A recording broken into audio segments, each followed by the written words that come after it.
Hello everyone and welcome back to another episode of Switching Stances. I am one of your hosts, Tyler, joined by my good friend, my good buddy, Ollie, aka Gaz. Gaz, how's it going, mate? It's been better. I do know. There's been better situations to be in. In fact, I do know. I know better than most. I know more than most. And I've known for a lot longer than you've known. But welcome.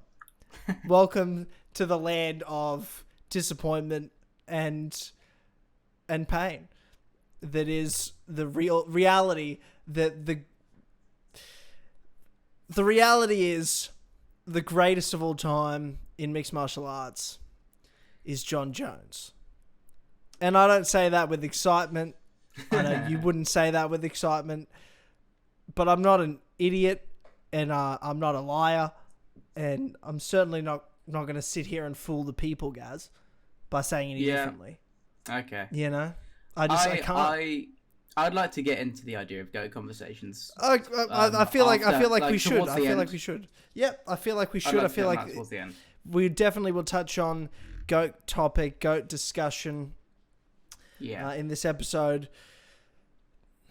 but we had a big weekend of fights. UFC 285. We talked about it last week. We went in with some predictions. We're a bit all over the place, but here we are. Just a day removed, Gaz, from UFC 285. What are your feelings overall on the card and a day later after watching what we saw there? I've seen a lot of people say that it was their favourite card in years, which I didn't feel. I didn't feel it was that good. No. I thought that there were some good fights on it, but I didn't think that the two title fights were particularly exciting outside of the big moments. You know, they were sort of just like things that happened that you're like, oh, that's kind of weird. But honestly, I enjoyed the Australia card a lot more, just based on like level of competition. Well, I mean, I think that goes without saying.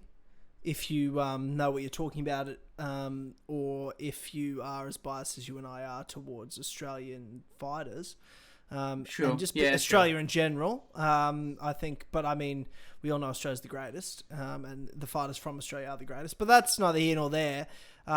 Look, it was a good card, man. It was a good card. Yeah. I'm not disappointed by it. From the prelims too. There were some good prelims on this card. There's some really good performances, and there were just like great characters of the sport involved, and it felt like a big deal. Not just with the fighters, but also there was a lot going on. The Diaz brothers were there. Conor was there. Jake Gyllenhaal filming a movie.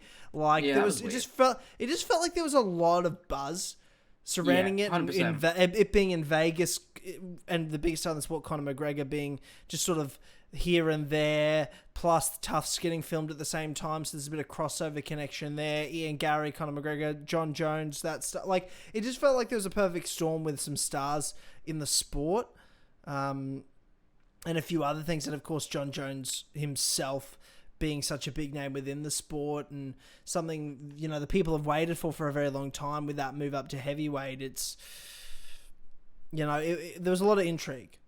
And a lot of people had some questions. I wasn't one of them, because what I thought would happen did in fact happen. Probably just even easier than I thought it would be. But we can get into that. How do you want to start this? What order do you want to go in? I've got a couple bits of news that I just wanted to blast through. Oh, did you? Okay, yeah. I had two bits. Okay, let's roll through it.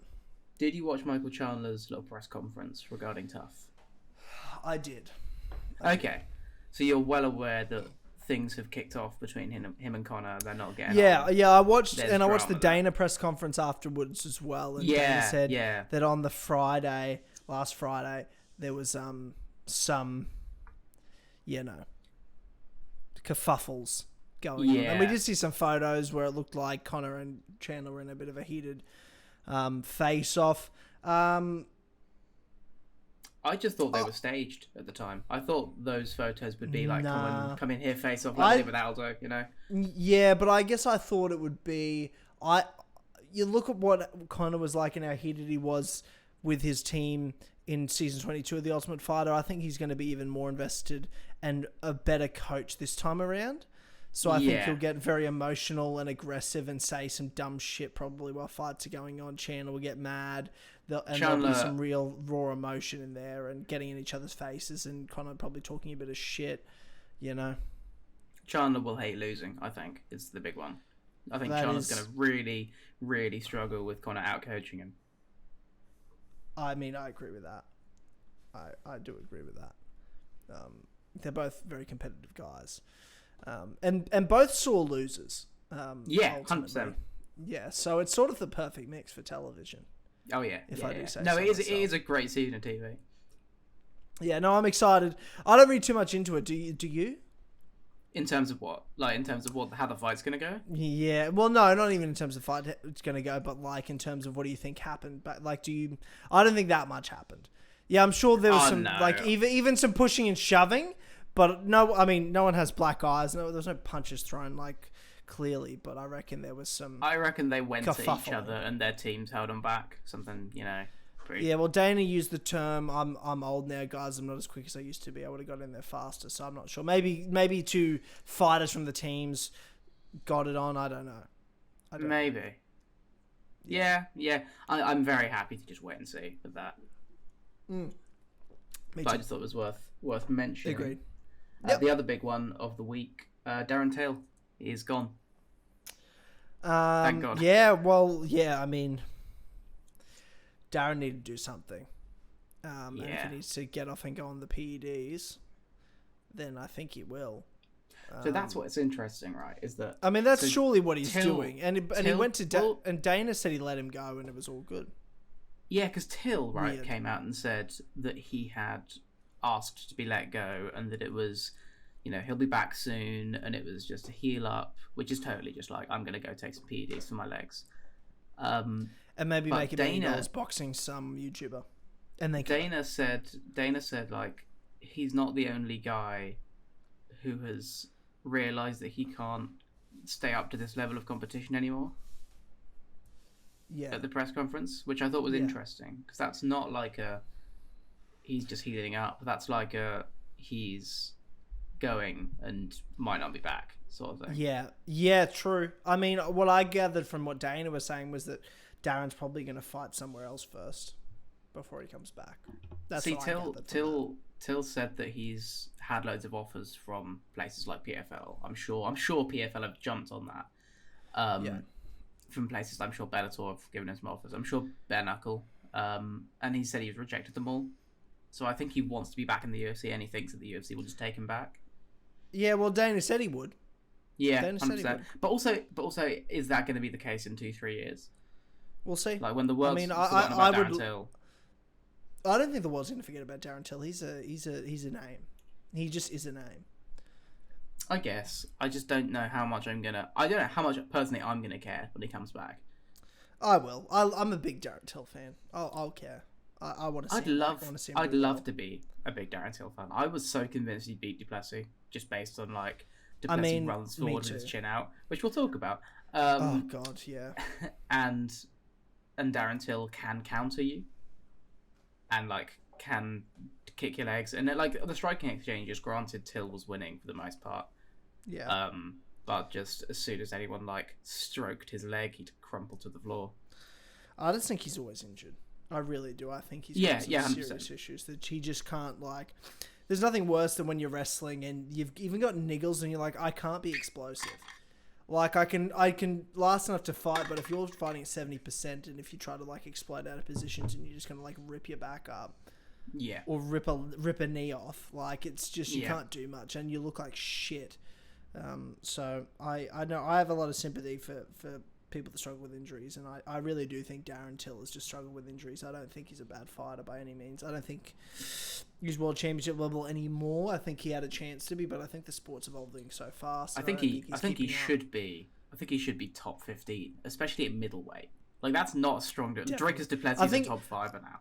Oh my God, isn't that just fucked? Hilarious though, because Robert Whittaker's gonna fucking eat him for breakfast. I hope so. Yeah, which is fun because it's the only top 5 guy that Rob hasn't beat, other than I guess you could say Costa. But in Nate Diaz rules, he actually has beaten Costa because Costa pulled out of the fight. So That's true. Technically, Rob's beaten everyone but him. So, yeah, Darren Till.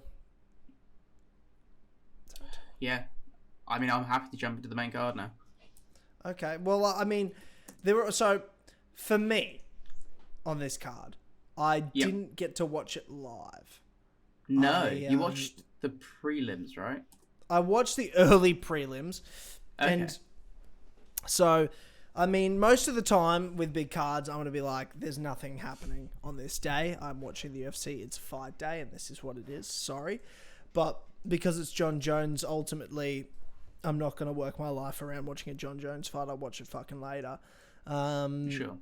Yeah, so I had things on, and then I watched them later on. So I was just like avoiding spoilers and watching back. But I did record my reactions to the main event and co-main event. I'll explain why that is, because I wasn't going to. I was not going to record my reaction to the co-main, but I did. And when we get there, I'll explain why that is. Okay. But I wanted to see the early prelims, and while I was getting ready, Garry fighting. I really wanted to see Garry. And to be fair, I did catch the few of the earlier fights. I caught the Jessica Penne fight, and I caught the Cameron Simon fight. Both good fights, like great fights. Other than like Simon kicked him in the nuts twice, and then it was a bit fucking weird. Simon upgraded from just being like a casual fowler last time to being a dedicated fowler this time. Yes, but he did look really good, and he's what, 22? He did. Yeah, he's 22. He's very clearly good. He's way better than fucking Duplessis. He's way better than Duplessis in terms of like being from that South African gym. Well, you know why that is. Just I mean the division's different because he's a bantamweight. Yeah. No, I get that, but like Simon's an absolute fucking beast, and he's going to be the guy we're talking about. I think one day, being the South African champion of the world. It's not going to be Duplessis. That's for sure. Yeah, you see, I don't know, man. Middleweight sucks that badly that if they give him the right fights, Simon could totally just get there. You mean Duplessis? That's what I meant. Yeah, Duplessis. Yeah, other than the fact that Duplessis. He's not beating Izzy, Rob, or Pereira. Not a fucking sniff of that is he doing. Probably not, but... Not even a sniff. I literally am like 100 times out of 100 they fight.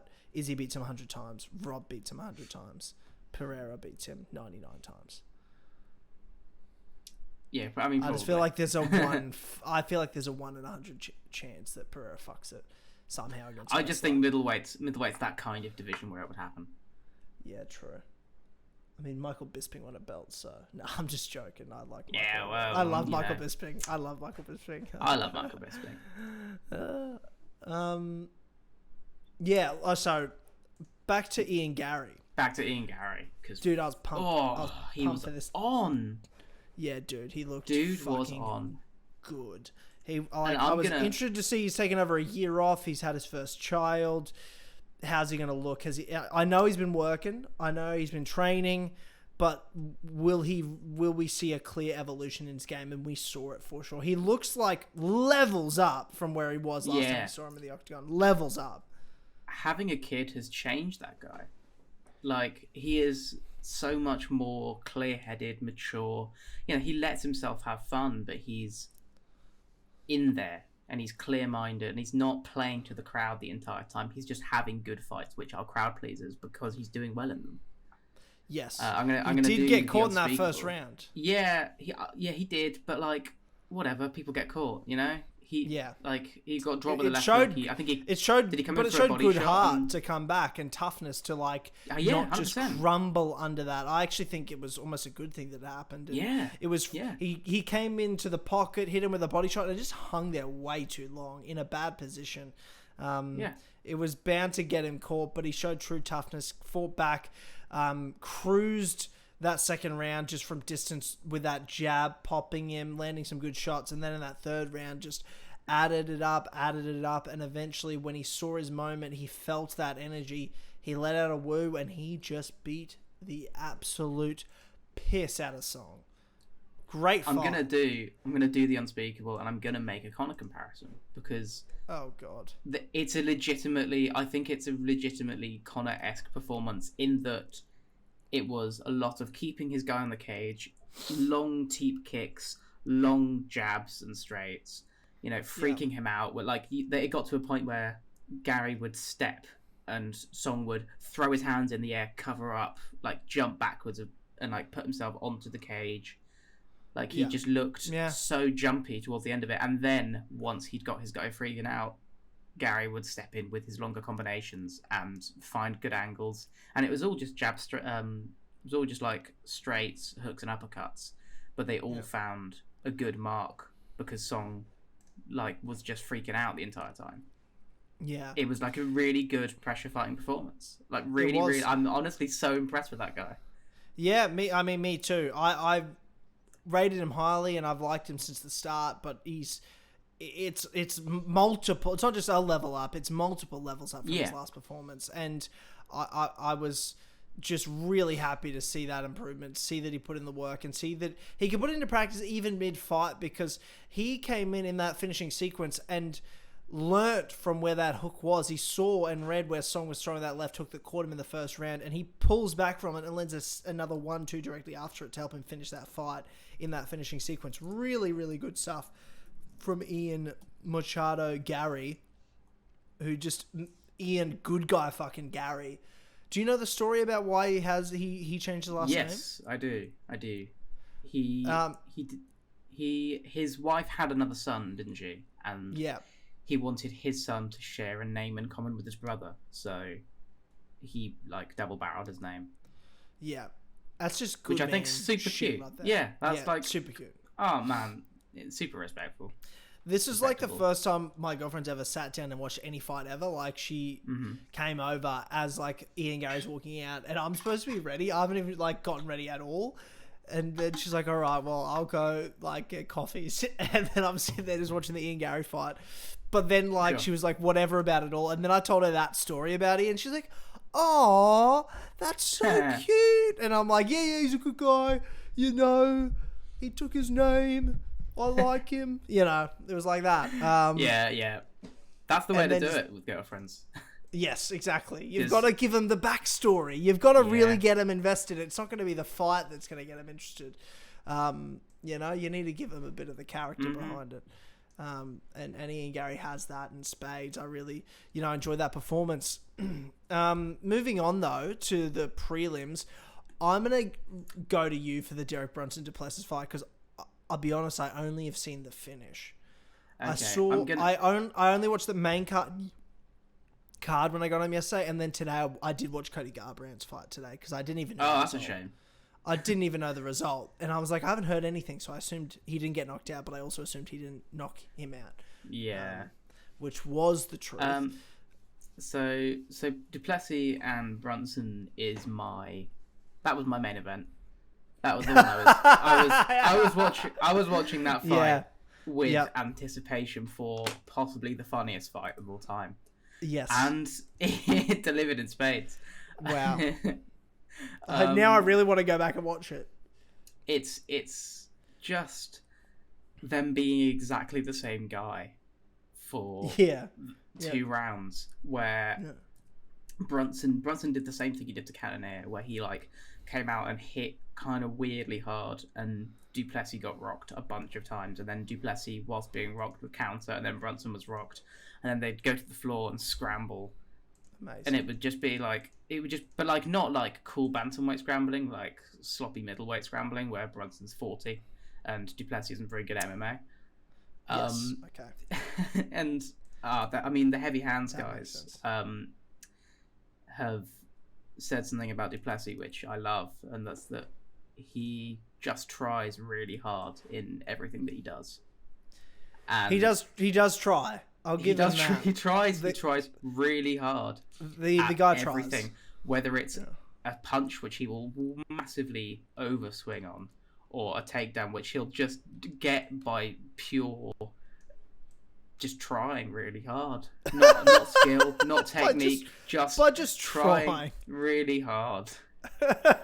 And he's got to top 5. And it was just them being the same guy until Brunson got so tired of not being able to try as hard that he gasped, and the Conor throwing the towel again. I've seen the video. Yeah, I've seen the video. So fucking funny. I shouldn't laugh, but it's like Duplessis like on top of him. Brunson is like laying starfished, and Duplessis sort of looking down. He's like, I mean, you know, I'll throw the odd strike because I'm also really tired. You know, sweat is running down my forehead. Yeah. Oh, God, I love him, and I'm desperate to see him fight Rob Whittaker. Because but what do you want to see happen? You seem like a fan. That's equally as funny, I think. But for different reasons, surely. Yeah.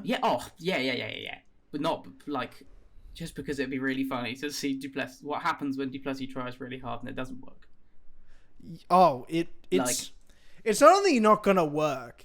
It's going to be.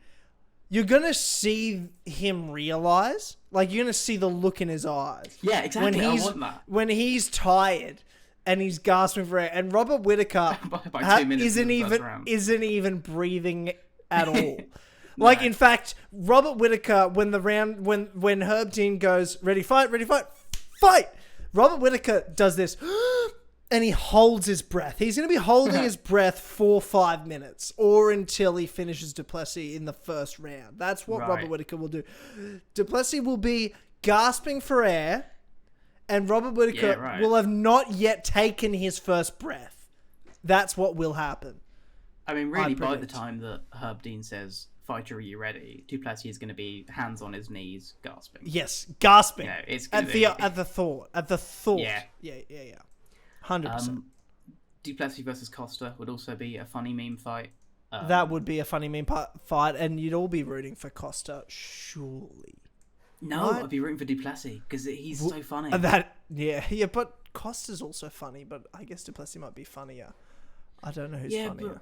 I think Duplessis is a lot funnier. I think Costa's sort of like, he's good enough to be not as funny, you know? He was the funniest, but now he's been massively outdone by Duplessis. Right. In the comedy fighting Olympics. Comedy fighting Olympics, yes. Yeah, that makes sense.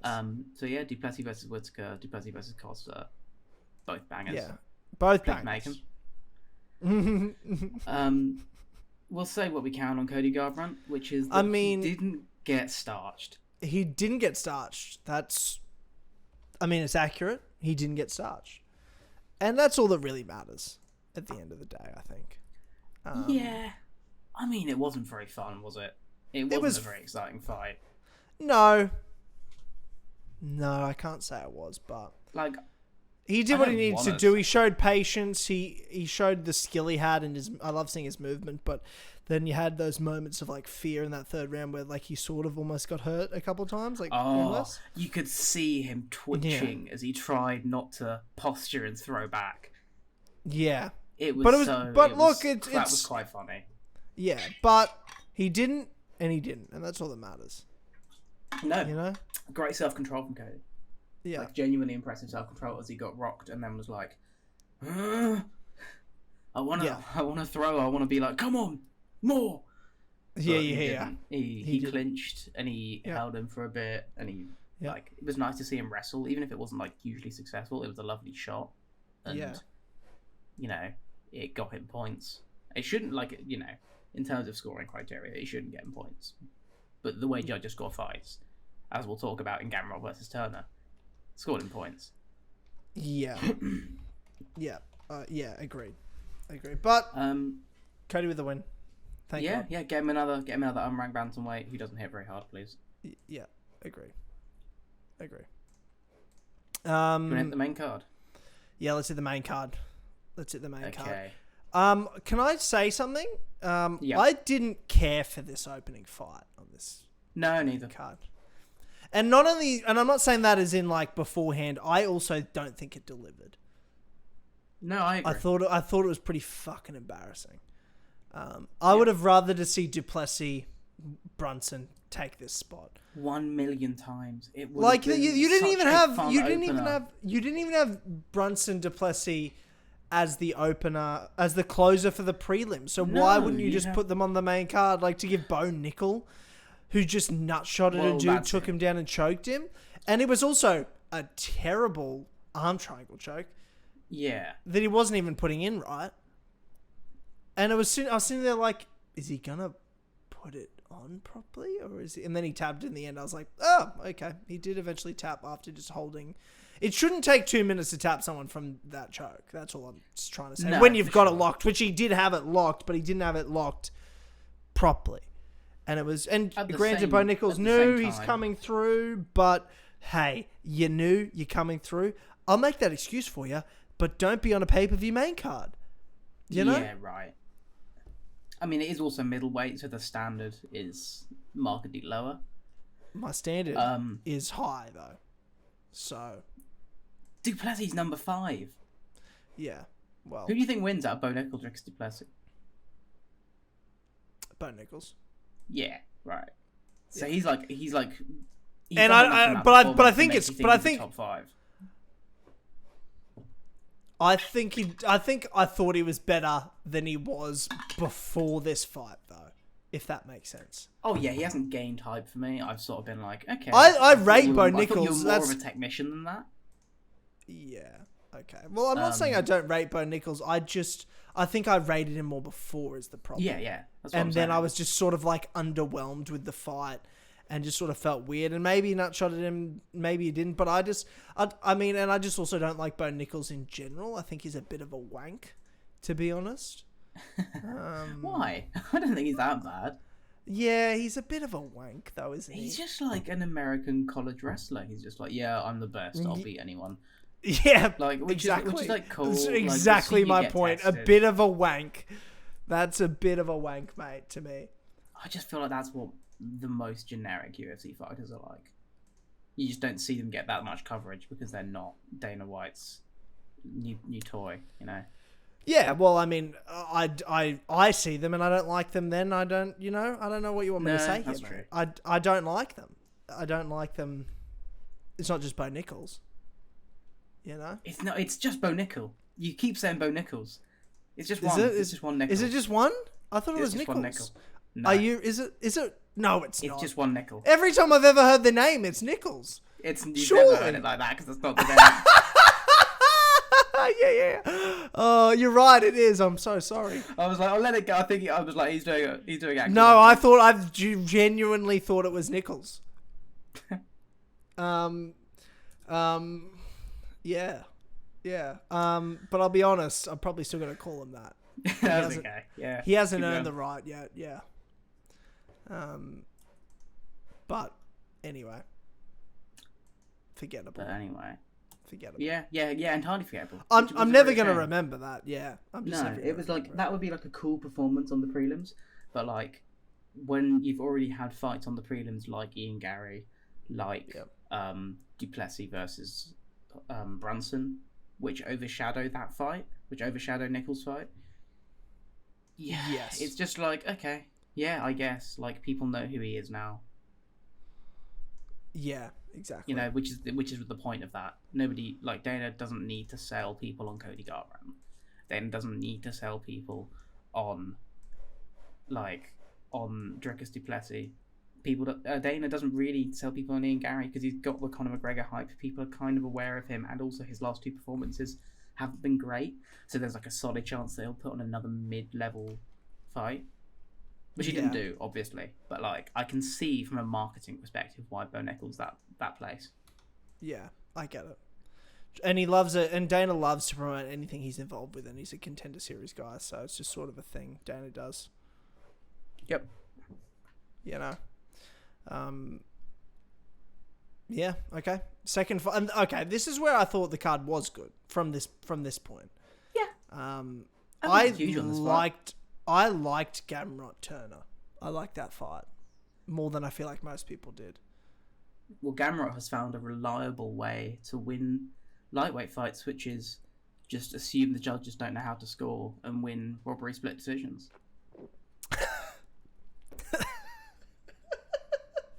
It's true though, isn't it? Because that's like his 2 elite wins. I did score the fight like, for Turner. In what capacity? I thought Turner won the first round. round. Turner. Yeah. Yes, correct. But I thought like the first round was the most clear for me. Sorry.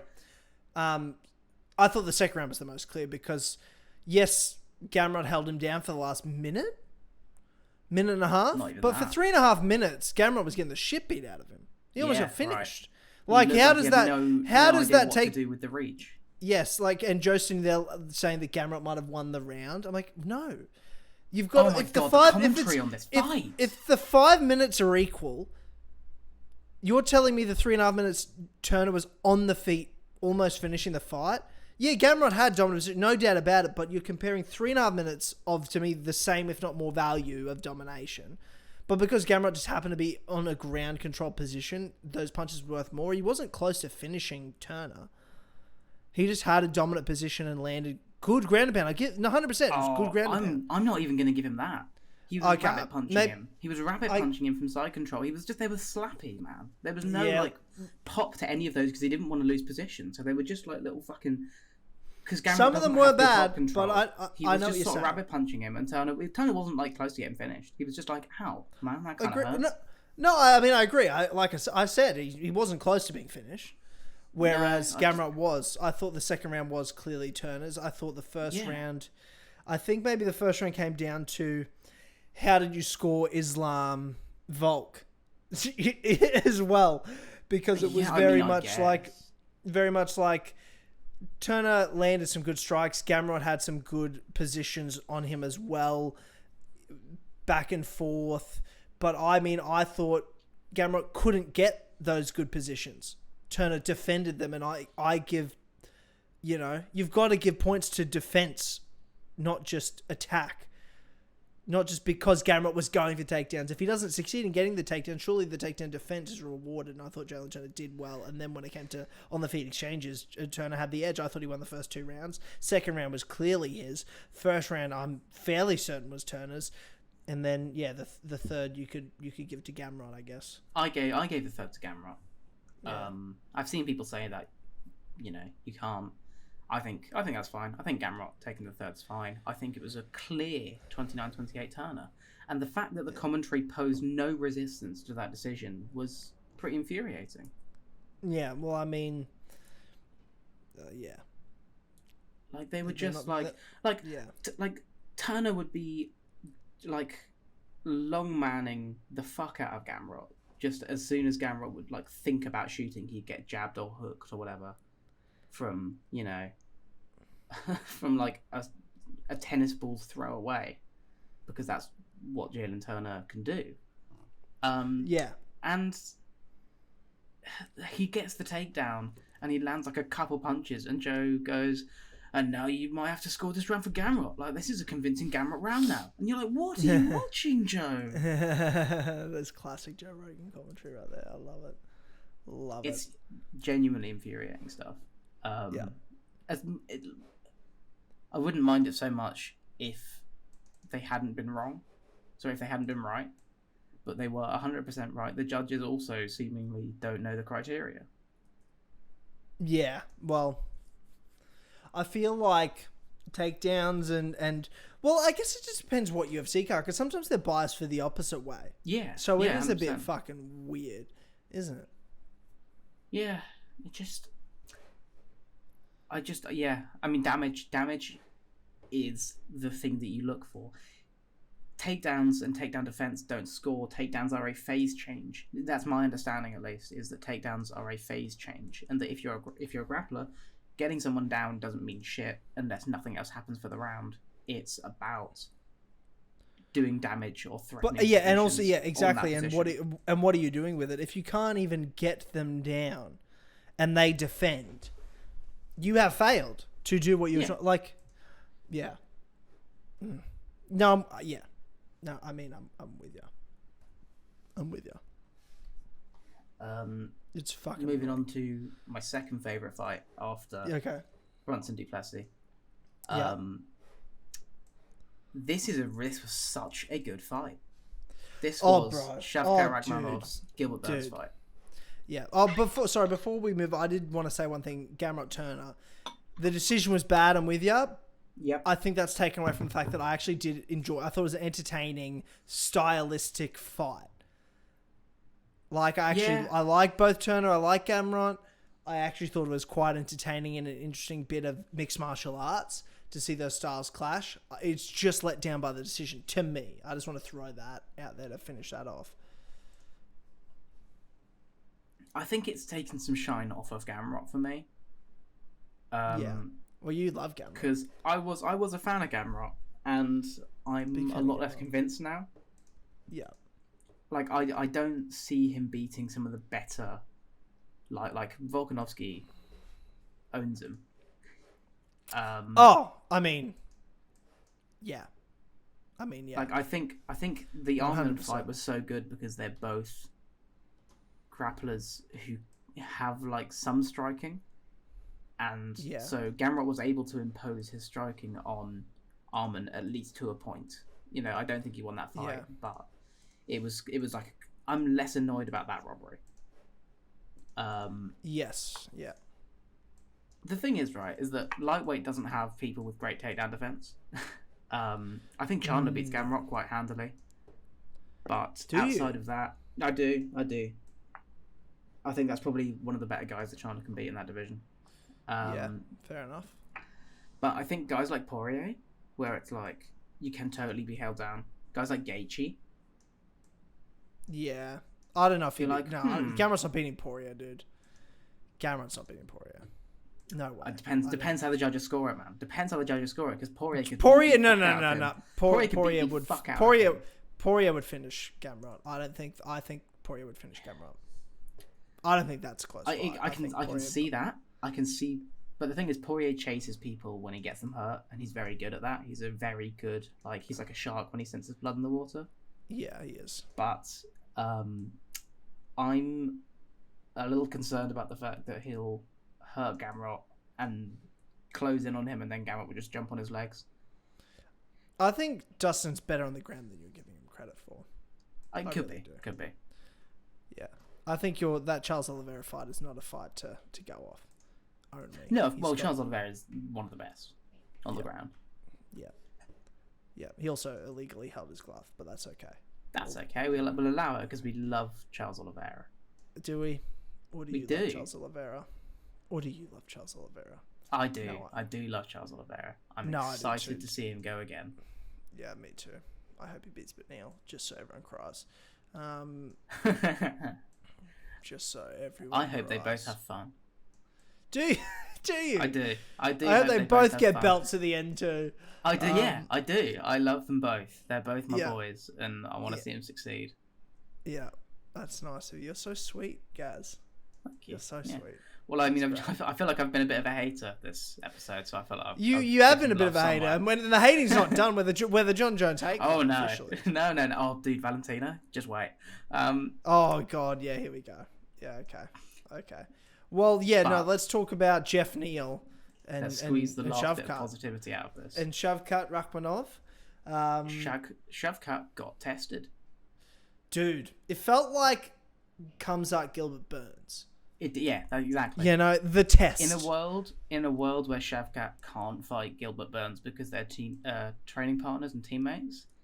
Yeah. This was his Gilbert Burns fight. Yes, and Jeff Neal delivered in a big fucking did, way. Dude. After missing weight and like potentially being injured / sick.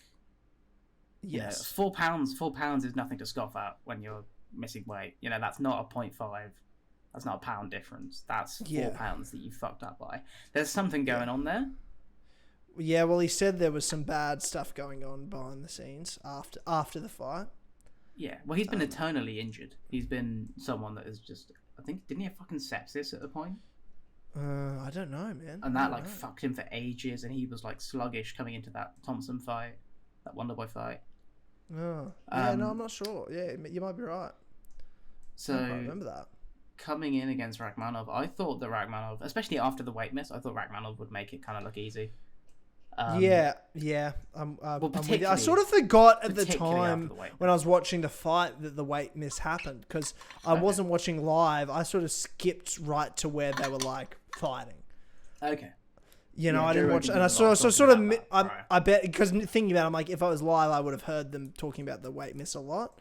Yeah. But I totally forgot until like the fight was over. Then I'm like, oh yeah, Jeff Neal missed weight. I forgot about that. But honestly, dude, what a fucking performance by both guys. Yep. That shit was wild. And I was thinking the whole time, I'm like, holy fuck. They keep these featured bouts in these pay-per-views that are the third fight on the card, the mid fight on the card, keep absolutely delivering beyond belief. Yeah. Either like star-making performances or like fight of the night, fight of the year performances. We're talking the Gilbert Burns comes out. We're talking Michael Chandler, Dustin Poirier. Yep. We're even look back at Perth, Jack Della Maddalena. You know what I mean? Like, we're talking about those feature bouts that have everyone talking after the fact. Yeah. And Shavkat and Jeff Neal both delivered. It was star-making performances from both guys. I think the UFC's eyes, the right guy won. The hype train continues for Shavkat. Yeah. I will say it is criminal that this fight was initially booked to co-main. I think they were initially co-maining fucking Kelvin Gastelum / Sean Strickland versus Nasruddin Imavov. Which is just... Oh my god. Imagine if people hadn't seen this Apex fight. Imagine if this fight went fucking nowhere. Yeah. Well, if they just fought that fight in the Apex... Yeah. Yeah, the world doesn't see it. No, exactly. Nobody fucking knows who Shavkat is again. Yeah, because I went yesterday. I went to my MMA gym, and every fucking person in that gym was talking about Shavkat. It was crazy. I was so. But these guys don't watch the UFC that much. These guys tuned in for Jones, you know. Yeah, and true. Caught the Shavkat fight, and were like, "Oh my god, this guy's so good." They did not know his name on Friday, but they built a star by giving Shavkat that that featured bout moment, that mid pay-per-view before the title fight moment. He had a great fight, and he finished it in one of the coldest fucking ways possible. That cold, standing rear naked choke, cold, and the fact that he did it on a John Jones card. Yeah, dude, it was a John Jones style performance. Yes. Yeah. It was, I mean, obviously it was a lot more combination work than Jones normally does, but it was also a long guy who can infight and grab up clinch knees and elbows, like elbow box, uppercuts, you know? Yeah. But then also is happy popping you at range. My flash when I think of that fight is those moments when you don't think you get any more violent and Shavkat's just throwing these elbow after elbow after elbow on the feet against the fence. I'm like, what the fuck's happening? Yeah. Like, it almost felt like technique and technical fighting went out the window, and it's just like, I'm just going to do whatever and just beat you. Yeah. Like, it's one of those fights that just goes beyond skill, and it's down to who wants it more. Yeah. And you could tell Shavkat, a guy that didn't have a bad weight cut, at least comparably to Jeff Neal, just wanted to be there more than he did. And Neal gave an account of himself against Shavkat. Like, Shavkat... 100%. The one thing, when I was watching it with my mate, I said, like, Shavkat's got toolman defense, which is to say that he keeps his hands down a lot and he'll lean back. And just, like, presumably his opponent's shots will fall short because he's tall. Yeah. And Neal made him pay for it by moving in 3-punch combinations and, you know, double jabbing in or jabbing in and then throwing more punches afterwards. And, you know, Shavkat would lean out the way of the first one and then get clipped by the other two. And he'd be like, oh, shit. Yeah. That normally works. With the guys I've been fighting. Yeah. Dude, it was a phenomenal fight. The question is, can other guys catch him like that? And the answer is, I think it's certainly Leon Edwards. Like he's because he's not going to fight Wonderboy now. Are we assuming Khamzat is a middleweight now? Are we assuming that? I'm going to go with it because that's what Dana said. Yeah. What are you, a fucking idiot? You're going to go with something because Dana said it? Well, I just feel Who like... are you? I just feel like Khamzat's been calling out middleweights recently. Dana said, like, I hope he's a middleweight now. Yeah. You know, the UFC are no stranger. The UFC are no stranger to making guys move up weights because they miss weight. They did it to John Lineker. They did it to, I think, John Dodson had that. Obviously, who was it that moved? Oh, Gastelum, obviously. Yeah. You know, they do that, and I feel like Khamzat fucking up that 279 for them. That was bad. That was really bad. Terribly. Yeah. It was bad. Yeah, I'm with you. Yeah. Yeah, it was really bad. Yeah. Yeah, I mean, just on that fight finish. Of the night. Are we saying fight of the night? Oh, yeah, easily, dude. Easily. Yeah. Yeah. Great. Just on that finish, it needs to be said? Yeah. I was talking to my friend at the time, and Shevchenko goes for that standing choke, and I was like, he's trying to stand and choke him. And seconds after, Neil just slumps to the floor, and I was like, oh, okay. Well, I'll worked. Pro on that one, you know. Yeah. It was that standing choke was beautiful, and it just felt like that moment where he's like, I'm better than you. ending this. Yeah. And he just gave it all he's got. He had that position. He's like, I'm ending this. I feel like I've got this. You know? Yeah. Wonderful. Great fucking fight, man. Great fucking fight. I just love it. I've seen. What do you think about Neil getting his 50k off that? Yeah. Yep. Yeah, I agree. I've seen a couple people complain and be like, well, you can't make exceptions for that. Like, other people have had great fights, great performances, and missed that bonus. There's dumb exceptions Dana's made for a lot of people. This is not one of them. Yeah, agreed. This is not one of them. Giving these guys money for putting on bangers, you know. And he lost. Maybe if he'd won, it's a bit of a different story because that's the reward he gets. But it's like, okay, you lost, bro. We've got to give you something for that because it was just so good. Yeah, 100%. Yeah. It was. Gonna hit the co-main. Yep. Gonna hit the co-main.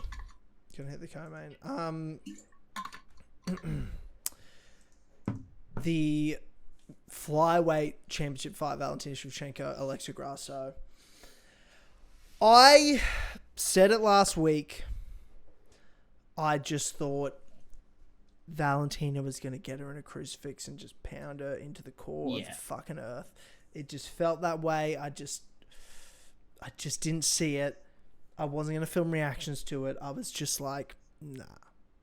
And I like Val. I'm a big Valentina fan, but I don't know what it was through the week, and I can't tell you what it was when the walkouts are going on. But I can tell you that after the walkouts, I put my phone onto record because I just had a feeling. I can't tell you why. I just had this feeling.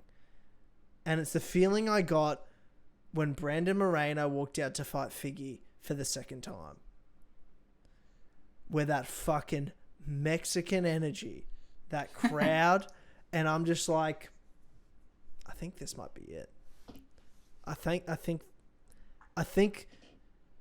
didn't think she was going to win, but I just sort of was like, I think this is a fight. I think this is a fight. Yeah. And in that first round, when she lands, that first 1-2, I was like, oh, shit. She's catching her. She was timing her. She was picking her apart on the feet. And it just got worse and worse and worse. And I can't take any credit for it. Dean Thomas, who I think is really good a lot of the time when they pull him in on commentary for expertise, when he talked about Alexa in the first round fighting from southpaw, which he normally doesn't, and throwing Valentina off there, I thought was an incredible game plan. And she really was landing a lot of times at will, especially in the later rounds. But in that first round quarter a couple of times, and it was just electric. And just on that note, I do love that just going southpaw is the ultimate women's MMA adjustment. Because obviously that's what Nunes did. Yeah, Nunes That's what did to Nunes Pena. did to Pena, Yeah. and afterwards they were like, "Yeah, we don't have any southpaws in our camp." Pena has never fought a southpaw before. Oh my god, yeah. Which obviously it's quite funny that Grasso did that to Valentina, and it worked too. Yeah. Not to the same extent. It didn't completely baffle Valentina like it did to Pena. Yes. But still, she gave a good account of herself on the feet. Wasn't just letting Valentina have space. Dude, I thought she was winning on the feet. I thought she was winning on the feet. Yeah. No, easily winning on the feet. Not just a good account. Like, I was like, Valentina didn't want any of that smoke on the feet. When we got to that third round, Valentina's like, nah. And I did start to think, I was like, okay, the good account's over. Yeah. Valentina's going to grind this out to a decision and get her down and just outwork her. That's really what I thought it was going to be. I thought it was the champ's going to adjust, does what she does, and going to win. That's where I was at. Yeah, I had Valentina by late finish. My prediction. Oh, okay. How are you scoring? Going into the fourth round, what had you scored it? First round for Grasso, second 2 for Valentina. But I wasn't. Me too. I was kind of falling asleep at points because it was 5:30 in the morning, and I wasn't expecting anything to be that exciting. So I was kind of like, "Oh, this is." Dude! After Alexa was outworking her on the feet, I was sort of like, I was watching, like my heart was racing. I had, I just had a feeling, bro. I would have been if it hadn't have been, birds chirping, starting to get light. I get you. I'm with you. I'm with you. I'm with you. I also had it 2-1. I had the first round for Grasso, 2 and 3 for Valentina. Fourth round looked much the same, and heading towards the end of that fourth round, I was like, anyone could sort of take this round still, but if I had to give it to anyone, I felt like the story of the fourth round was Valentina's jab. Actually, sure, that's sort of what was going on in that fourth round. Because it was so close. They were both a bit trying to adjust to each other and what they'd both done to each other.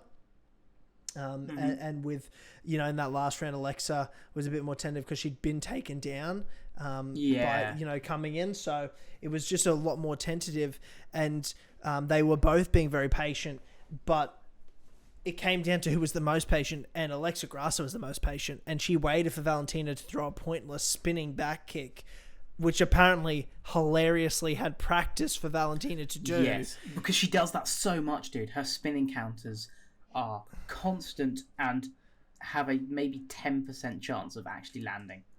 Yep. She is the fucking worst for spinning counters. It annoys me to no end.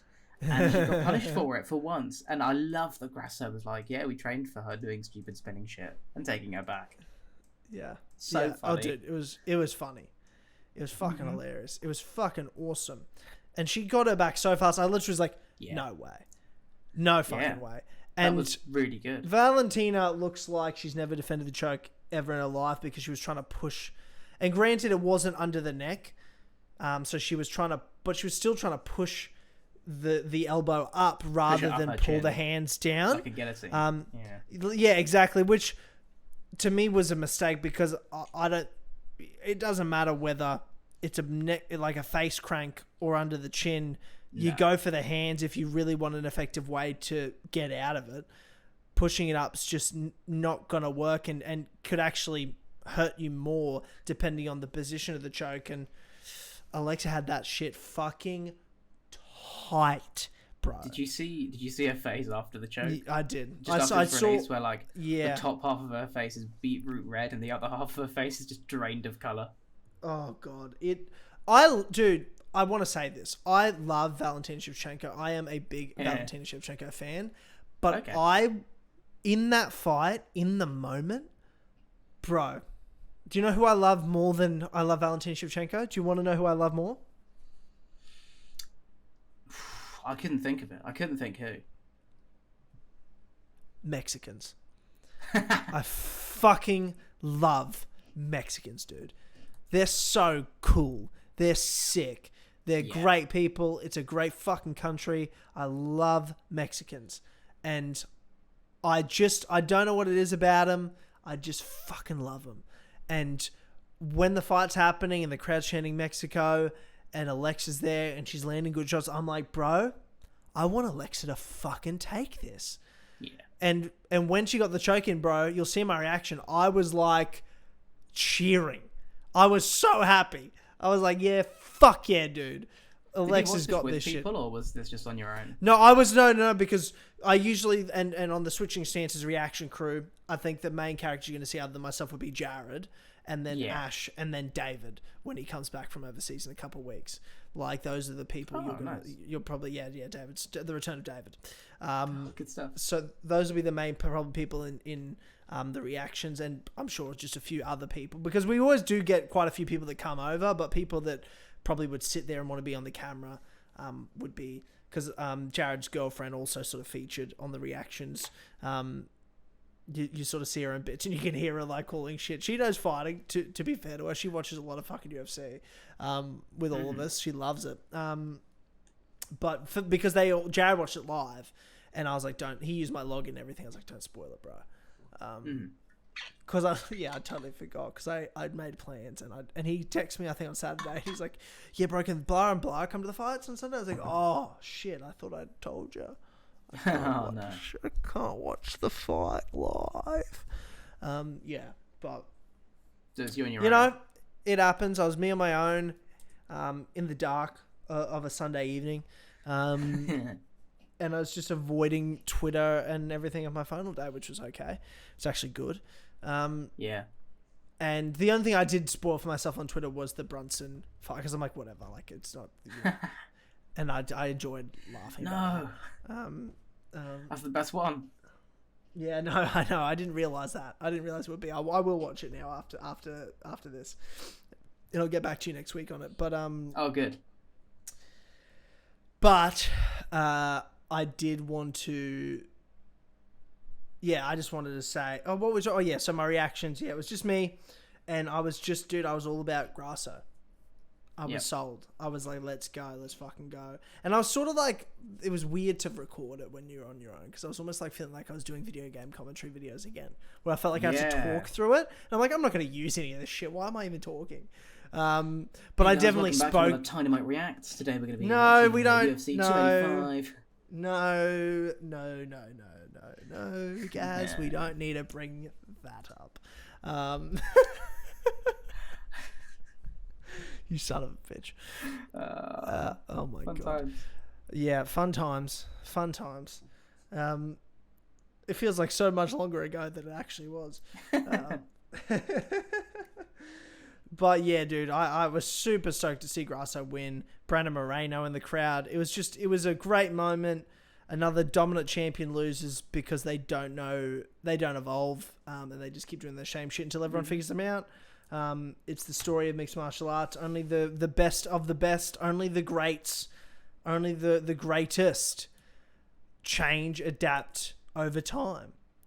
And the main event, I hate to say it, was an example of that. An example of someone that adapts and overcomes every opponent he's ever stepped inside a cage with. And that's John Bones Jones, the new undisputed UFC heavyweight champion of the world. Okay. And look, we're the John Jones hate club, but I don't know what to tell you, bro.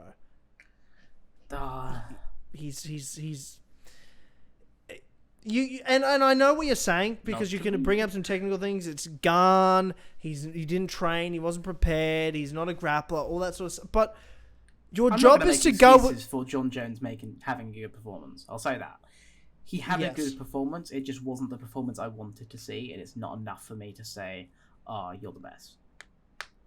I mean, I already thought he was the great. Like, if you gun to my head, who's the greatest fighter of all time, I would have already said John Jones, and I hate saying sure. That.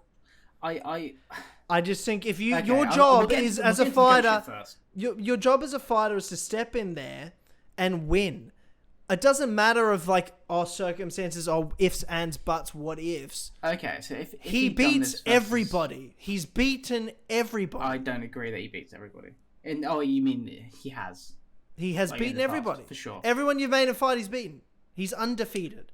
Okay, sure. And you beat Daniel Cormier. Dude, you're legendary to me. Oh, I agree. Those were magnum opus performances. You're talking about one of the greatest. Daniel Cormier, I rate as one of the top 10 greatest ever. And John beat him twice on steroids both times, sure, but he beat him. I'm gonna come in here and say I hate GOAT discussions. Yeah. Which is why I wanted to have this conversation, because I don't have a GOAT. For me, there are great fence sitter. Fucking... No. To me, there are greatest of all time. I've not watched GSP's career. I can't make a claim on it on the GOAT for me. Yeah. I've only seen him fight Bisping. It's just like something I need to go back and do on a week where there's no fights. But I've just been so busy watching fighters to come. Look, if it's not if the GOAT's if the GOAT's not John Jones, it's GSP or Mighty Mouse for me. Yeah. But for me, there's I don't know, man. There's I think for me, the guy I'm always gonna see as the greatest, just in my heart, is Volkanovski. He's the guy that was around when I was getting into fights. He's the guy that has consistently impressed. He's the guy that every time I watch him fight, I'm like, how are you this good? How are you this insanely competitive and or outside of competitive? You are crowbarring yourself away from your own division with how good your performances are. Yeah. Murdering Max Holloway like that. I'm with you. I mean, he's your favorite. That's my GOAT. And I'm not saying that he's the best to ever do it. I'm not saying he's got the resume to give him he's got a good resume for sure, but he's not got the title defenses maybe where you can go, okay, you have cemented yourself as the GOAT. But for me, in my heart, Volkanovski is the guy. I appreciate you saying that. Volkanovski's my favorite fighter. I love Volkanovski. I'm a Volkanovski nut hugger and apologist at all times. Mm-hmm. I agree that right now Alexander Volkanovski is still pound for pound number one. That wasn't a pound for pound number one taking performance from John Jones. No. And I'm not saying that. I'm just talking about when you compound John Jones's resume over his career, which has been much longer and extensive than Volkanovski's. Granted, their record amount of fights is about the same. John Jones has just been around the top for much longer. Also, granted, John Jones has done it against light heavyweights, against such students of the craft as OSP and Anthony Smith and Noni's Thiago Santos. Yeah, but you're talking about at the time he was beating guys that were big names at the time. You're talking about Lyoto Machida, Shogun, Rampage, which I know if you're a newer fan, you just think of jokes, but they weren't jokes in their prime. I watched through all of John Jones' career this week. Rashad Evans. Dude, what he did to Rashad Evans should be against the law. What are we talking about? John Jones starting off looks a little bit like Dricus du Plessis. His first fight against Guzmão, he looks like shit. Yep. He's John Jones is getting angry at that fight because Jones is not boxing very well. He's throwing spinning shit and all of it's missing. All the highlights, John Jones were that didn't land, that landed on the shoulder. He's fuming. Yeah. But it's incredible to watch this guy genuinely adapt. And he's got the shot selection comes up as a buzzword in MMA a lot. It's very much something you say if you're he's good. People just say, oh, he's got great shot selection, and they don't know what it means. John Jones has immense shot selection. He is a guy who is how can I hurt you right now? Yeah. And what can and I will just do that. If he's on the ground and you've got bicep ties on him, he's gonna headbutt you in the chest, dude. He's gonna fold an elbow over. There's literally I'll be watching him fight some of the guys in the middle of his title reign around that DC time, and I'll be going like, oh, you know, he's ducking his head this way, like a right uppercut would be great here, and he'll throw the right uppercut seconds after I'm thinking it, and I'm like, wow, you do have an eye for the game. Obviously, as you get further on, he stops pulling that trigger. He gets tentative. He starts like having staring contests with some wild shit in the middle of them. Yeah, his wrestling sort of drops off. It definitely felt like it didn't feel like I think this performance was ultra impressive and just dominant and just one-sided. It was.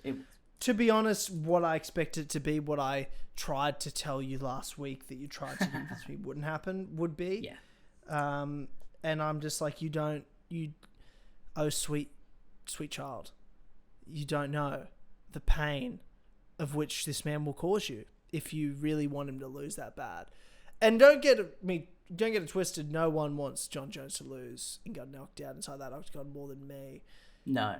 But I never at any point yesterday watching this fight thought that was the day it was going to happen. Nor do I really ever believe that will happen. I gave up. I gave up. Jon Jones beat me as a fan. Yeah. Or as a hater, I should say. I don't, if it happens, great, but it's just, I doubt it. I don't think it will ever happen.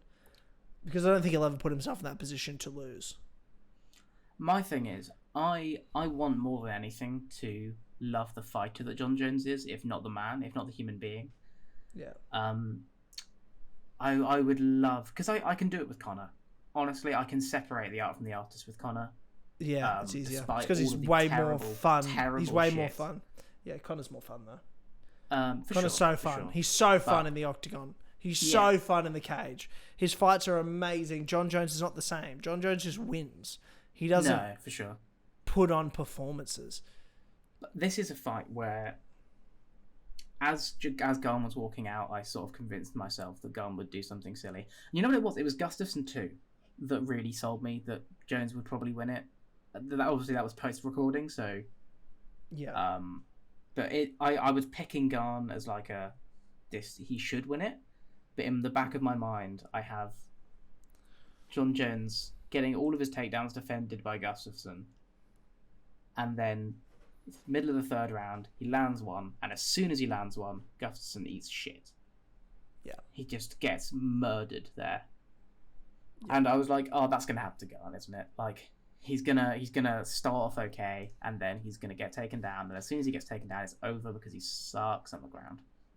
I didn't realize he sucked this bad. Let me get that clear. I didn't think he sucked that bad. I am with you 100%. I didn't expect him to suck that bad. I didn't think it would be 2 minutes. I thought it'd be 2-3 rounds. Yeah, right. That's what I thought. I thought there would be a bit of feeling out, a bit of dancing around the cage, not too much crazy. Maybe Garn almost lands a shot or two. Maybe he does land a big shot, and everyone's sort of like, ooh. But it's not going to be enough. And in the end, Jon Jones will get him down. And if Francis Ngannou can get him down, Jon Jones is going to get him down. That's just all I thought. That was my... the math was simple to me. Jon Jones wrestling has not looked good for a long time.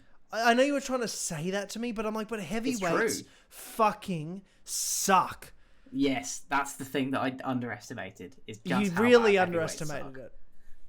You really did. It does beg the question, if Fat Jon Jones can do this to Cyril Garn, just how bad is Taito Ivasa?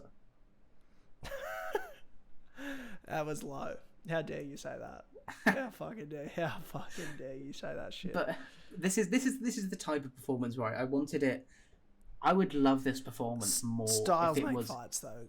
I'd love. Yeah, I know. I'm just prodding you. Yeah. But I'd love this performance more if it was in the middle of a title reign. I don't want to see you win a title like that. A vacant title. Yeah. Just it doesn't feel legit to me, and it is legit, and I can't take it away from Jones in terms of he's the champion. Yeah. You know, apart from Francis Ngannou, who is really the champion, but you know, he's the belt holder, and I can't take that away, and I won't take that. I wouldn't want to take that away because Jones has put himself firmly into, at the very least for me, the heavyweight top 5. No one has done that to Cyril Garn yet. Everyone has struggled with him. Granted, we haven't seen him against Cyril Gane's also got Curtis Blades. 6 fights in his whole career, but I get ya. right. I But get like, ya. Yeah. he's, I would have loved to have seen Garn against Curtis or Aspinall now. That's the sort of fight where I'm like, you probably will lose badly to those guys too. I think those guys would do a similar thing to you. Yeah, well, I don't rate Garn as much as everyone else fucking rates Garn. No. I think he's really good on do, the feet, yeah. but I think you put him against a wrestler, he's fucked. He's fucked. Yeah, 100%. He's fucked. I mean, he was ducking, I don't use the word ducking very much, but he was ducking Curtis Blades hard. He was running from that fight. Especially when you're not evolving as a fighter because you don't train outside of No. Which says to me that you will never evolve as a fighter. This who Cyril Gane is now is who Cyril Gane is, unless he changes the way he trains. I don't get mad at fighters when they lose. That's not a thing I've ever, because I feel like they have a hard enough time dealing with the loss. Agree. I get you. There's no reason to shit on a fighter for putting on a bad performance outside of talking with your mates or doing a show like this. But he sucks. I feel like Cyril Gane is the biggest fucking waste of potential. Yeah. And it genuinely upsets me. I'd argue John Jones is the biggest waste of potential, but I mean, yeah, but and he's the greatest of all time, and he's still the biggest waste of potential. Yeah, right. Exactly. John Jones succeeds in spite of himself. Yeah. Cyril Gane fails because of himself. Yeah. Yeah, and you're right. He orchestrates perfectly his own failures by literally being like, yeah, guys, I mean, I'm lazy. I don't train outside of camp. I haven't been in an MMA gym in months. And you go, because there were some people that I tweeted that out, and there were a lot of people in the comments being like, this is obviously a piece of psychological warfare, wouldn't you know? Yeah, but MMA fans on Twitter are fucking nuts. Obviously, Garn is baiting John Jones to think that he'll be easy to wrestle so that he can wear him out. And it's first off, do you think John Jones' game plan is going to change drastically because Cyril Gane says he doesn't train that much? No. He's being honest. And we saw that. We saw that he looks like he looked like he hasn't trained in a long time. Yeah. He looked like he didn't know what to do very well. Which you shouldn't be as a number one contender. You should look like you can fight. Yeah. Yeah, he looked like shit, man. When he got taken down, he looked lost. He literally just sat there against the fence, and Jones just did what he wanted. Put his weight on him and choked him. Yeah. Easily. Yeah. It was fucking embarrassing. It was embarrassing. What else is there to say? It's embarrassing. Do you think John Jones does this to everyone in the division now? No, I think Stipe's his hardest fight. You think Stipe's his hardest fight? And I think he still beats Stipe. You don't think he beats Stipe? I think he does beat Stipe. No, I just said I think he beats Stipe. Oh, sorry. Okay. Yeah. No, I don't think, and I don't rate Curtis Blades that highly. I don't know what everyone's talking about. Curtis Blades going to lose as well. No, I don't think so. Badly. I think Curtis Blades can do it. Okay. I think you're going to be very fucking disappointed. I also think that Tom Aspinall can do it. If he comes back and his knee looks okay, I think Tom Aspinall can totally do it. Because I still don't rate John Jones wrestling. Despite getting Garn down, I don't think that's from the rest of what we saw of Garn. I don't think that's that big of an achievement. I think Tom Aspinall going to be really disappointed. I might be. I bet he does better than Garn. Well, first things first is John Jones is never going to fight Aspinall. And he's never going to fight Curtis Blades. He's going to fight Stipe and then he's off. Correct. And because he knows he's done enough in the public eye to cement him as the GOAT, despite fighting. Which image is all John Jones has ever really cared about. 100%. Because he's a Stipe is not a good fight, in my opinion. I think Stipe is a fossil. And is also off the back of a devastating knockout loss, plus 2 years of sitting around. Well, you don't know if Stipe has been sitting around. No, okay, but he's. And I don't think he looks like he's that sort of guy because he's still in great shape, and he looked like he was in great shape. I'd be surprised if Stipe has improved. That's what I'll say. If Stipe is a better fighter than who fought Ngannou. Let's pretend he's the same fighter that fought Ngannou. I still think Stipe can beat John Jones because of the style. Yeah. I don't think he beats John Jones. I just think he can beat John Jones. I will say I need to watch more Stipe. Stipe is... Stipe beat Daniel Cormier twice. Yeah. Like, he's the greatest heavyweight of all time. Mm-hmm. He's incredible. Stipe is very good. I don't think he's in his prime. I think he's past his prime, which is why he won't beat John Jones. But I think he can defend wrestling. I think he can do well on the feet. I just think John Jones would edge him, and I think John Jones probably eventually late in the fight could get him down and could finish him. Depending on where Stipe's chin's at the moment as well is questionable. Yeah. So I think Jones wins that fight still, but I rate Stipe. I still think Stipe is great, and I still think as a heavyweight, you can be great into your old age. That's been proven before. So I think Stipe is still going to be really good. Best performances ahead of him? No. Best performances behind him. But good performance against Jones? I think so. I don't think he's not getting choked out in 2 minutes. No fucking way. Hopefully not. And if he does, then you can't say anything about this GOAT conversation, really. And I already don't. It's hard to anyway, which annoys the fuck out of me. Like... What I will say is, I've actually lost what I was going to say. I had a point there and it's just escaped me. Was it about Jones being the GOAT? Or Jones being No, it was what you were saying before that. Oh, yeah, it was that. It was, if Jones does beat Stipe, you know who will be lauded as the new heavyweight GOAT? Yeah. Despite it being not worth that, beating 40-year-old Stipe. It doesn't. Off the back of a knockout loss and 2 years of inactivity. Isn't a heavyweight GOAT thing, but that's how the UFC will market it. It'll be John Jones versus the greatest heavyweight of all time. And John Jones will beat him, and then the fans will go, oh my god, he beat the greatest heavyweight of all time. He is now the greatest heavyweight of all time. And it will be widely accepted as that. I mean, the good thing is we're young in the sport, and in 20 years, there'll be someone else that's better than him. For sure. And people will still talk about John Jones, but not as much as they could have if he wasn't such a fuck up. So, his legacy is forever tarnished in the sense of that he will never be the star he could have been, and he will one day be less relevant than he should have been. He could have been remembered as the Michael Jordan of the sport, and the reality is a lot will call him the greatest for a very long time, but he will not be remembered as the Michael Jordan of MMA, in spite of the fact I'm sitting here wearing a Chicago Bulls Dynasty shirt. I felt like a GOAT shirt fit this episode in particular. Okay. But yeah, I mean, I just feel like I have to say it in the sense of I'm a hater. I fucking hate John Jones, but I think he's probably the greatest fighter of all time. I think that's at this stage pretty clear.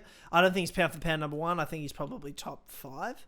I don't think that performance puts him at number 1. I put him in the top 5 pound for pound. But I just think when you talk about a guy that in 2011 became the UFC light heavyweight champion and 12 years later becomes a champion in another division, you're talking about the longevity. How do you not compound a resume like that into greatest of all time status when he's literally never lost and never even come close to losing?